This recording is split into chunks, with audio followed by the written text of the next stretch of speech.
Sun raadiyoo sagalee Ameerikaati.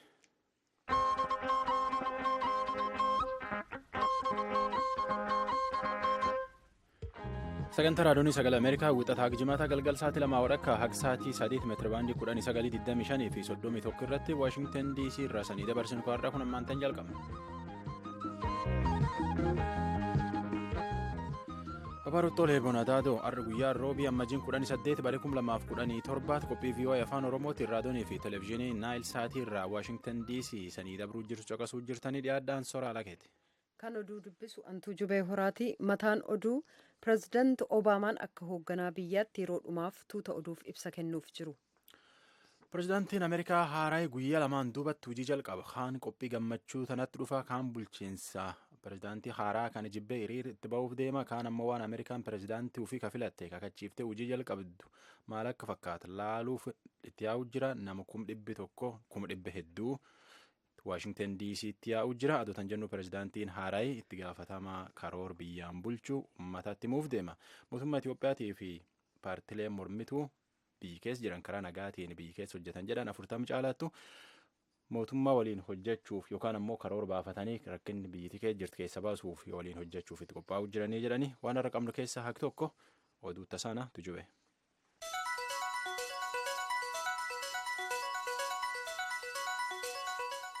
Pireezidaantiin Yuunaayitid Isteetsi Baaraak Obaamaan akka hoogganaa Ameerikaatti har'a ibsa tuuta oduu isa xumuraa kennuuf jiran. Akka pireezidaantummaaf filataman Doonaald Tiraampiin ilaalchisee akkasumas miseensa waraanaa duraanii galmee waraana iccitii miliqsee baaseef araara gochuu Obaamaa irratti illee gaaffiin dhiyaachuufiif jira jedhameera. Obaamaan waggaa 8f Waayit Haawus keessa erga jiraatanii booda jimaata dhuftu hojii dhaabuuf jiru. Tiraamp immoo kakatanii aangoo qabachuuf jiru. Dimookiraatichi Obaamaan ennaa duula filannoo Riippaabilikaantichi Tiraampiin dureessicha gurgurtaa manaa irratti bobba'an jechuudhaan ajajaa waraanaa waliigalaa kan Yuunaayitid Isteetsi ta'uuf ga'aa mitittiin jedhan. Haa ta'u malee filannoo booda Obaamaan Tiraampiin wal arguudhaan aangoon nagaan walitti akka darbuuf mari'atanii jiran. Innaa yeroon pireezidaantummaa Tiraamp dhiyaataa dhufe kanatti garuu keessumaa tarkaanfii sadarkaa olaanaa Obaamaan fudhatan koongiresiidhaan raggaasifame kan akka inshuraansii eegumsa fayyaa Obaamaa keer jedhu hambisuuf dhaadachuu Tiraampiin ilaalchisee muddamni hoogganoota lamaan gidduu hammaatee jira. Torban kana magaalaan Waashingtan ennaa pireezidaanti Obaamaan kan haaraa filataman Doonaald Tiraampitti aangoo dabarsuuf qopheerra jiranitti magaalaa yeroo ce'umsaa taatee jirti. Kan gammachuun guutaman deeggartoonni Tiraamp sirna hirbuu seenuu pireezidaanticha Ameerikaa 45ffaa kabajuuf gamanatti wal ga'aa jiran. Haa ta'u malee mormitoonni farra Tiraampis guyyaa hirbuu seenuu pireezidaantii jimaata dhuftu heddumminaan wal ga'u jedhamee eegama. Jimmaloontu gabaasee sora. Pireezidaantiin Ameerikaa Baraak Obaamaa ganni 8 biyyaan bulchaa ba'e jimaatitti aanu kan fixata. Namitti aanu Doonaald Tiraamp dureessa Ameerikaa keessatti horii biliyoona hedduu qabaachuun beekamu geegesseetiin hojii eegii fixateen duubatti Kaapitool Hiil yookaan ammoo galma walga'ii Koongireesii Ameerikaa dhaqee hojii nagaa walitti kennanii nama guurratee maatii fi guurratee boqonnaatti dabre Pireezidaanti Obaamaan gaafa asiin duratti uummata Ameerikaatti nagaa dhaamateeyyuu akkuma durii abdiin jalqabne Ameerikaan ammallee abdii qabdii jechuun abdii lallabe. For those of us fortunate enough to have been part of this work and to see it up close, let me tell you. Akkana jedhe Pireezidaanti Obaamaan gaafa nagaa dhaamate isanii milkooftanii hojii tana keessa qoodi qabaattanii fi itti dhiyaattanii argatanii mee wasaniin jedhu tunini waan nama jabeessee durattiin nama deemaati. Waan cufu caala abdiin isaan Ameerikaa fi uummata Ameerikaa irraa qabdanii hundi qabaatte mirkanooftee jedhe. Ameerikaatti pireezidaantiin haaraa hojii jalqabu uummata duratti ba'ee biyyi nagaaf walqixxummaa seerii kenneefiin hin bulcha waaqna qarqaar jedhe waakkadhateetiin geegessaniitiin hojii itti kennanii kakachiisan. Yoo qophiin uummata duratti bahanii kakatatan dhumatti ammoo pireezidaantii haaraa kana karaa Waashingtan DC irratti mirga bitaallee duraaf duuballeen waraanii eegee inni uummata nagaa fuudhaa keessa ba'eetiin Waayit Haawus yookaan ammoo bulchiinsa mootummaa Ameerikaa geessan. Tiraampiilleen gaafa asiin duratti waan karoora mootummaa isaa gaazexeessotatti hime guyyaan itti aanu kun jimaati jechuu isaati guyyaa guddaa addunyaan waan hedduu yaadatu ta'a jedhe. The 20th is going to be something that will be very, very special, very beautiful. And I think we're going to have massive crowds because we have. Akkana jedha ammajiin 20 ta'a guyyaan itti aanu kun guyyaa akka malee guyyaa dansaa tolchuuf deemna gumi guddootti dhufnatti fakkaata maan jennaan waan hedduu arguu jirra sochii addunyaa ajaa'ibsiiftu dhufuu jira jedha. Tiraamp ammoo amali tokkoon beekan ammumaayyuu gaazexeessotaan haga tokkoon wal dhabuu jira fakkeenyaaf akkana jechuun gaazexeessaa CNN walitti dheekkaman. No, Mr. President-elect. Go ahead. Mr. President-elect, Go ahead. since you are attacking No, our news not you. organization, Not you. can you give us a chance? Your organization You is are terrible. attacking our news organization. Your organization Can you is give us a terrible. chance Let's to go. ask a question, sir? Go ahead. Sir, Akkan waliin jedha gaazexeessaa CNN'ttu waan gaafadha pirezidaantii ulfaa kabajamaa gaafii nu gaafadha sin gaafadha maan jennaan oduun teessan isan warra dhara odeessuu jechuun irratti dide. Aduu tan jennu Tiraampiin kun pirezidaantii afaan hamoo qabu jechuun namni hedduun dubbachuu jira afaan tuffiin namatti dubbata guddoo namatti dheekkamaa jedhan miseensi koongireesii Ameerikaa paartilee Demokiraat keessa jiran akka 50 ta'anitti guyyaa namitti itti muudan kana dhufuu diduu jira nam kun dhibba hedduutti hiriira mormiitti ba'uuf yaa'uu jira fakkeenyaaf guyyaa inni kakate guyyaa taanus keessaayyuu dubartoota 200,000 hiriira mormiitti ba'uuf yaa'uu jira oomtaateefuyyuu guyyaan jimaata kun maal fakkaata qophiiteen irraa caqasa. ittaanaa pirezidantiin ameerikaa joo baayiden biyyoonni awurooppaa raashaan akkuma filannoo yuunaayitid isteetsi gidduu seenuudhaan tiraamp akka aangoo qabatan gargaarti filannoo isaanii irratti dhiibbaa akka hin goone qophii akka godhan akeekkachiisanii jiran biyyoonni awurooppaa keessaa hedduun waggaa kana filannoof qophaa'aa jiran kanatti raashaan adeemsa diimokiraatawaa jeequuf yaaluu hin ooltu kun immoo waan hin oolle jechuudhaan haasaa isaanii xumuraa deevos swiizerlaand keessatti dhageessisaniin beeksisaniiru joo baayiden itti dabaluudhaanis raashaan qajeelfama madaalawaa akka sadarkaa addunyaa dhabamsiiftee sirna kanneen humna qaban biyyoota harka jala akka galfatan godhutti akka deebi'u feeti jedhaniiru hokkara raashaan biyyoota holloota ishee kan akka yukireen irratti ooftu tuquudhaan baayiden akka jedhanitti dhiyeessiin enerjii akka meeshaa waraanaatti itti fayyadamti jedhaniiru raashaan tiraampiin gargaaruuf karoorfattee filannoo jidduu seente ka jedhu ibsa dhaaba basaasaa yuunaayitid isteetsi fudhatama dhabsiisteetti kan dhaggeeffataa jirtan raadiyoo sagalee ameerikaa sagantaa afaan oromooti. gaambiyaa keessatti labsiin yeroo hatattamaa haaraan erga labsamee booda gumiin biyyoolessaa biyyattii yeroo aangoo pirezidaantii yaayaa jamee ji'oota 3 dheeressee jira katariinaa hojeetu gabaase tigist.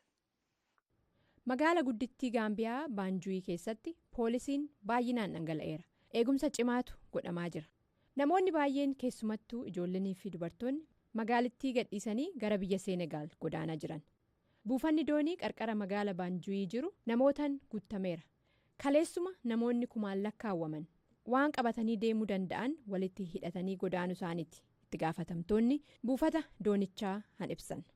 Kamisni boruu jechuunis amajjiin 19 barri 2017 waan fidee dhufu hin beeknuu jedhan jiraattonni magaala kanaa silaa akka karoorfametti odoo deemee jiraate guyyaan kun guyyaa sirna muudaa pireezidaantii haaraa ture filannoo pireezidaantummaa ammoo adaamaa barooyii sirna kakuu geggeessee boru aangoo qabata ture akka yaadametti haa ta'u malee pireezidaantii yaahyaa jamaa'ee aangoorra bu'uun barbaanne lammiiwwan biyyattii keessumattuu immoo jiraattonni banjuuyii magaala guddittii biyyattii jechuudha obsa fixataniiru pireezidaantii biyyattii aangoo gadhiisuu hin barbaanne kanarraayis aara guddaa qaban tijaaniin jiraataa magaalattiiti. He's wrong.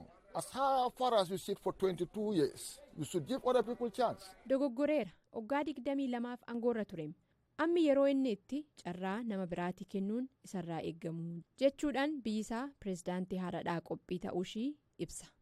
Pireezidaantii yaayyaa jamaa garuu qophiin fakkaatu. Biyyoonni alaa dhimma biyya keenyaa keessatti harka galfachaa jiran jechuudhaan filannoo baranaa moo'amullee aangoo gadhiisuu akka hin barbaanne ibsachaa jira. Karaa biraatiin manni murtii olaanaa biyyattii amma ji'a caamsaa dhufuutti wal gahuu hin danda'u. Sababni isaas ogeessota seeraa gahaa waan hin qabneef dhimma kana laaluun natti ulfaata ammatti jechuudhaan. Biyyoonni Afrikaa kaanis dhimma kana keessa harka galfachuu wanna barbaadan fakkaata. Miseensonni dhaabbata ECOWAS hawaasa dinagdee biyyoota Afrikaa dhihaa jechuudha. Pireezidaantii Yaayaa Jamaan aangoo gadhiisuu qabaa jechuudhaan didamnaan humna waraanaa fayyadamuun isaanii kan oolle akeekkachiisaa jiran. Tuuristoonni fi dhaabbileen alaa Gaambiyaa keessa jiranis sodaa nageenyatiif jechuudhaan biyyattii gadhiisanii bahaa jiran. Waan kun hunduu oduma deemaa jiru pireezidaantii Yaayaa Jamaan garuu ibsa kaleessa televezyiinii irratti kennaniin humni eegumsaa seera akka qabachiisu qajeelfamni kennameefira gochi hawaasa keenya nagaa dhabsiisu hundi dhoowwadhaa jechuudhaan biyyattiin harka isaa keessa akka jirtu ibsaati jira. Pireezidaantii Gaambiyaa itti aanu ta'uudhaan filannoo hammoo'ate Adamaan magaala guddittii Seenegaal keessa jira.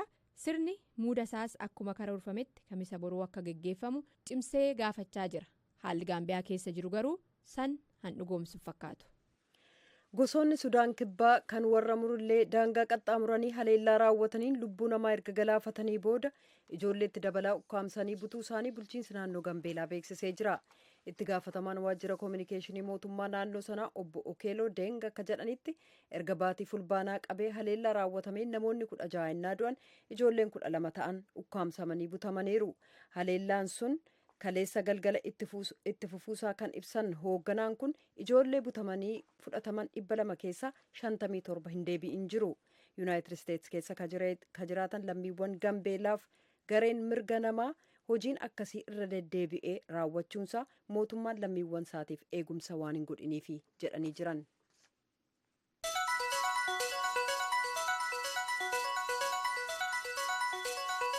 Tammaantan caqasuu jirtan tun raadiyoon VOA sagantaa afaan Oromooti.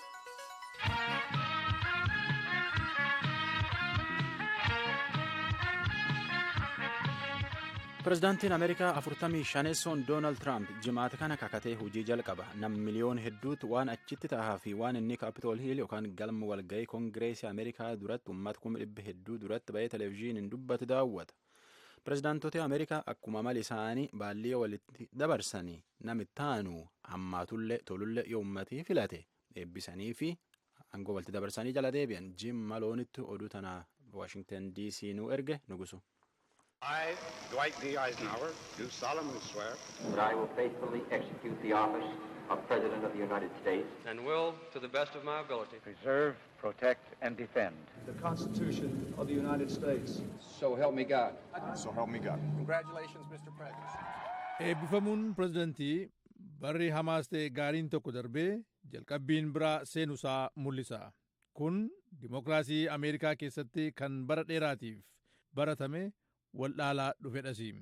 Bara 1933 akka lakkoofsa Awurooppaatti Firaanklin Delaano Roosevelt aangoo qabachuudhaaf kakuu itti raawwatan. Yeroo sanatti biyyattiin kufaatii dinagdee fi jeequmsa hamaa keessa yeroo itti turtedha.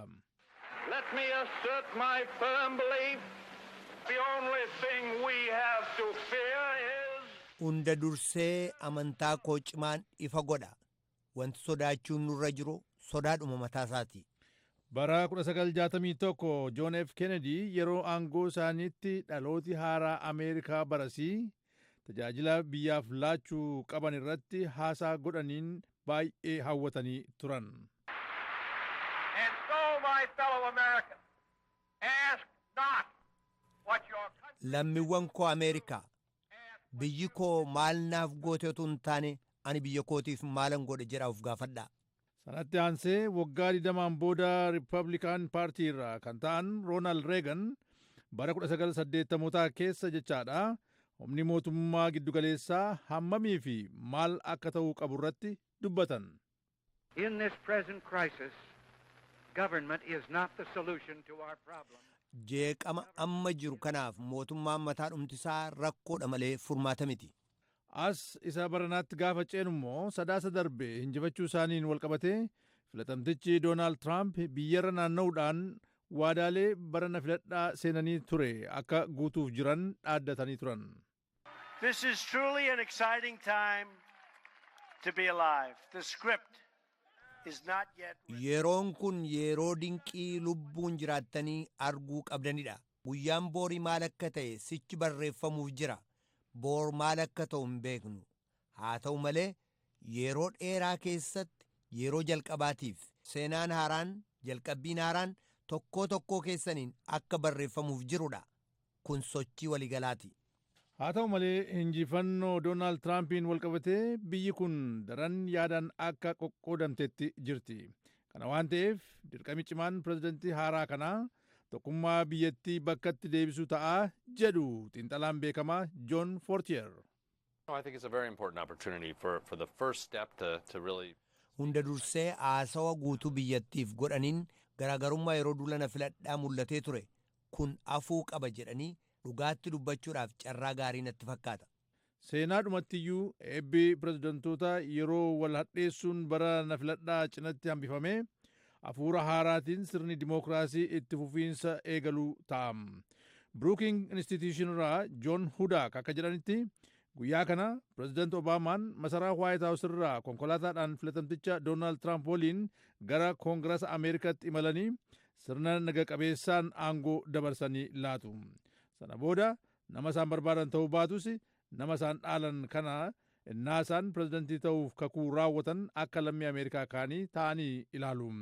Sirna walharkaa fuudhuu aangoo akkasii yeroo hedduu kutaa addunyaa irra jirii irratti kan baratame miti. Asitti aadaa baay'ee jaallatamaa fi faayida qabeessadhas jedhamee beekama. Doonaald Tiraamp dula filannoo irratti yeroo hedduu isa barreeffameefiin alatti dubbachuudhaan beekamu.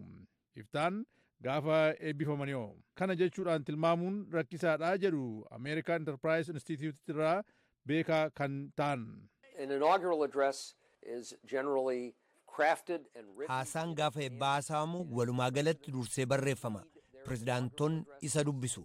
Doonaald Tiraamp isa barreeffameef sana dhiisanii kan ofii dubbisu sun akka hin taane wanti daangessu hin jiru. Egaa Doonaald Tiraamp pireezidantii Ameerikaa isaan 45ffaa ta'uuf jiru haasaa isaan guyyaa gaafa eebba isaanii dhageessisan inni jalqabaa kun pireezidantii akkamii akka ta'uuf jiran kan mallattoo mul'isu ta'a. Dhaggeeffachuun beessa. Norway Oslo galateeffannee waan naaf edda barra tamcaqasuu jirtan tun raadiyoonii VOA sagantaa afaan Oromooti.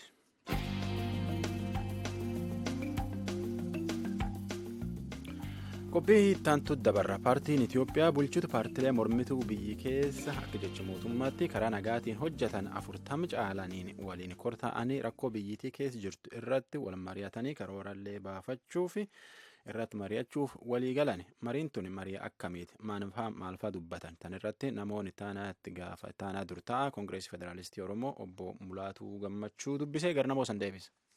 Obbo Mulaatu har'a paartii Ihaadeeg yookaan Addawaawii waliin paartii keessan dabalatee paartiileen mormitootaa walgahii gaggeessuu isaanii dhaga'aa jirra.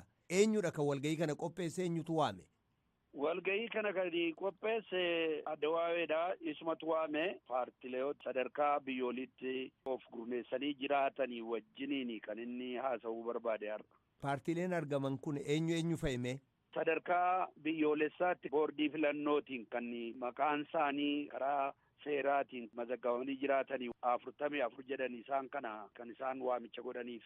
Eessatti walgahiin kun kan geggeeffame? Galma mana maree bakka bu'ootaatti kan inni waamame. Tole obbo Mulaatu, mee dhimmoota ijoo irratti dubbattan ajandaa marii sana naa ibsaa. Waamichi isaa kan inni godhame yeroo ammaa Addawaaween gadi fagootti of qoratee gara si'achiitti paartii mormitootaa wajjiniin haasa'uudhaaf of qopheessee waan jiruufi kana irratti waa'ee biyyaa irratti haasofnaa akka dhuftan kan jedhudha waamichi kan godhame. Kana irratti egaa hundumtuu irratti argameera. Ajandaan isaa gara booddeetti gara si'achiitti kana irratti hundumtuu walitti dhufee waan irratti haasa'uun isa gubbaa jiru kan murteessu ta'a jedhaniiti. Walgahii kana kan geggeesse har'aa fi Addawaawee bakka bu'ee biiroo Addawaaweetti kan gaafatamaa ta'anii ministeera barnootaa kan turan obbo Shifarraa Shaggutee turanii atoo Asmallaashis akkasuma sadarkaa ministeeraatti isaanis wajjin turanii akka nutti manitti Addawaaween amma qalbii jijjiirrateera. Gara si'achiitti mormitoota wajjiniin gadi fagoo godhee haasa'uudhaaf qophaa'ee dhufeera. Paartii mormitootaa eenyuun waa ta'anii wajjiniin haasa'uudhaaf qophoofneerra.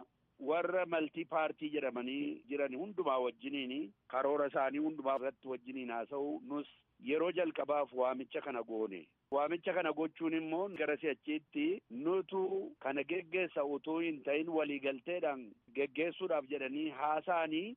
Gamuma isaaniitti dubbatanii xumurammoo kanarratti dhaabota mormitootaarraa gaaffiin ka'ee yaadni dhiyaate jira obbo Mulaatu. Yaadni baay'ee ka'e paartilee bakka bu'anii warra dhufan irraati. Yaada adda addaa yaada baay'eedha kan ka'e. Inni jalqaba ka'e utuu haasaatti hin galiniin dura paartii keessaatii kan ka'e keessumatti karaa Madirak kan ka'e. Kanaan dura waggaa lamaan darbanitti misoomsonni keenya iddoo adda addaatti kan garmalee hidhameera. Manni isaas jireenyi isaas hundumtuu sakatta'ameera. Inni kaan immoo lubbuun darbeera. Warra lubbuun isaanii darban kanaatii fi yeroo xinnoodhaaf daqiiqaa tokkoof kaanee isaanii yaadannaa han jedhu yaadi ka'e. Kanarratti Addawaaween mormii dhiyeessanii nuyi kanaaf isin waamne jedhanii garuu kanarra darbee paartiloonni adda addaadha ka'anii yaadannoo isaanii daqiiqaa tokkoof gaddaan mul'isanii turan. Achi booda maalti ta'e?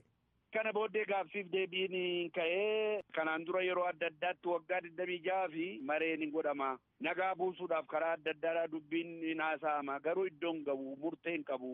Wallabdeetu gidduutti uumama. Amma sammaa kana keessatti attamitti itti fufnaa eenyutu itti gaafatama fudhate kan geggeessuu danda'u kan jedhu yaadi ka'ee karaa adda addaan mana keessa deemaa ture. Deebiin kenname maal fakkaata gaaffilee kanaaf? Karaa adda waa'ee kan ka'e turuudha gara seechitti rule of engagement dhaabbachuun isa gubbaa jira kan jedhudha. Rule of engagement jechuun eenyu kan maree kana geggeessuu kan danda'u indipendentii kan ta'e eenyu immoo taajjabdoonni kan jiraachuun isa gubbaa jiru waan irratti walii gallee hundumaa attamittiiniti pireesiidhaaf gadhiifnaa attamitti qaalii keenya laannaa inni kaan immoo yeroo kana irratti haasofnu immoo moodaalitiin isaa maal ta'uun isa gubbaa jira attamitti deebama kan jedhu waliigaltee qabaachuu waan jiruuf kun hundumtuu hojjetamuun isa gubbaa jira. Kana fudhatee kana deemsuu danda'u immoo attamittiin filamuu danda'a eessaa dhufaa kan jedhu yaada akkasii deebii kennanii gara seechitti waliigallee eenyu geggeessuu akka danda'u attamittiin seerrisaa deemuu danda'a yommuu haasaa goonu yommuu walfalmii goonu attamitti ta'a kan jedhu moodaalitiin isaa gara seechitti akka itti fuufamee irratti haasa'amuudha kan haasa'ame. Akkaataan itti hojiirra oolfama isaas mariidhuma gara fuulduraatti geggeeffamuun kan murtaa'u ta'a jechuudha. Kanaatiif egaa amma yaada paartileen adda addaa yaada kanarratti eenyu geggeessu attamittiin itti deemuun danda'ama eenyu kan immoo taajjabduu ta'uun isa gubbaa jiru gara lachuuti walaba kan ta'e sirriitti ilaaluu kan danda'u warra akkasii kuni paartiloonni yaada isaanii amajjii gaafa 25 akka lakkoofsa Habashaatti barreessaan akka dhiyeessanii kana booddee gaafa sanaa irratti waliigalteen akka inni godhamudha kan irratti haasa'amee dhume. Kanaaf amma gaafa amajjii 25 walitti deebitu jechuudha. Gaafa amajjii 25 caaffataan erginaa isa booddee Ihaadig deebi'ee waamicha godha jechuudha. Egaa yommuu sanatti eenyu dura taa'aa ta'ee geggeessuu danda'a isa jedhu paartiloonni yaada isaanii ergi walitti fidanii booddee jeenuunii kan ta'e karaa lachuu taa'ee ilaalee kan geggeessuu danda'u yeroo sana murtaa'a jechuudha. Obbo Mulaatu mootummaan Itoophiyaa deddeebisee sochii naannoo Oromiyaa fi naannoo Amaaraa keessatti geggeessame keessatti humnoonni ala jiranillee qooda fudhatanii jiru jechuudhaan maqaa dhaabota adda addaa kaasaa ture. Marii kana keessatti waa'een dhaabotaa yookaan immoo qaamota ala jira jedhee mootummaan dubbataa jiru waan kaasame jira. Marii kanatti ni hirmaatu ni hirmaatanii. Gaaffiin mana keessaa ka'ee inni duraa fi baay'ee kirishaalii ta'e tokko. Yeroo ammaadha paartii kan geggeessan yeroo isaan itti mana hidhaa keessa jiranitti labsii hatattamaadha rakkina iddoo ta'etti saba walitti qabanii haasa'uu iddoo hin dandeenyetti maree godhamee dhufuun iddoo hin danda'amnetti hundumtu waa'ee biyya kanaadha nu gasha warri jedhan paartiin adda addaadha warri bakkee jiranis namni tokko iyyuu taanaan keessatti qooda fudhata jedhamee ture meerre eessa jiru kun hundumtuu hin taane kan jedhu gaaffiin ka'eera. Waa'ee hidhamtoota paartii bakka bu'anii karaa siyaasaadhaan warra hidhamanii gara seechitti maree keessatti kan ka'u ta'a. Inni immoo waa'ee yeroo hatattamaa kana awaajiin kun akka'uu fi adiisuu inni jedhamu immoo akkuma kanaatti maree keessatti ka'ee irratti dubbatama. Paartiloon warri mufannaa qaban karaa adda addaatiin biyyaa warri ba'an iddoo adda addaa warri jiraatan biyya keessas ta'anii mootummaa kana irratti mufii warri qabanii kana keessatti paartisipeetii goona warri jedhan yoo jiraatan itti daballaa kan jedhudha karaa adda waa'ee kan jiru. Garuu gaaffiin guddaan kan jiru obbo Mulaatu asirratti paartiileen yookaan immoo dhaabonni ala jiraatanis biyya jiraatanis fakkeenyaaf kan akka shororkeessotaatti mootummaan farrajee jiru